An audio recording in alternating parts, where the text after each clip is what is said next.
নমস্কার বন্ধুরা, এডি গার্ডেনিং চ্যানেলে আপনাদের সবাইকে স্বাগত জানাচ্ছি। আমি দেবাশিস। দেখুন, ছাদ বাগানের টমেটোগুলো পেকে একদম লাল হয়ে গেছে। আমাদের বাড়িতে যে টমেটোগুলো বাজার থেকে কিনে আনা হয় খাওয়ার জন্য, তার থেকে বীজ বের করে আমি চারা তৈরি করে এগুলো লাগিয়েছিলাম। এখন টমেটোগুলো পেকে একদম লাল হয়ে গেছে। বিশেষ করে ওই টমেটোগুলা 1 মাস ধরে পেকে গাছে রয়ে আছে, কিন্তু এখনও পচেনি বা নরম হয়নি, খুব শক্ত আছে। মানে এই টমেটোগুলো অনেক দিন পর্যন্ত থাকে, হুট করে নষ্ট হয়নি।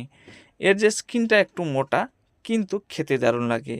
বন্ধুরা, আপনারাও এইরকম নিজের ছাদ বাগানে টমেটো গাছ লাগিয়ে অনেকগুলো টমেটো পেতে পারেন, কারণ টমেটো গাছে সেরকম একটা যত্ন না নিলেও খুব ভালো ফলাফল দেয়। দেখুন কত টমেটো হয়েছে, এখন এগুলাকে হারভেস্ট করা হচ্ছে। আপনি আপনার ছাদ বাগানে এরকম ছোট ছোট টবে, পলিথিনে, ক্যারেটে চাষ করে অনেকগুলো টমেটো পেতে পারেন। ভিডিওটা কেমন লাগলো কমেন্ট করে জানাবেন। ভালো লেগে থাকলে লাইক, শেয়ার, সাবস্ক্রাইব অবশ্যই করে নেবেন।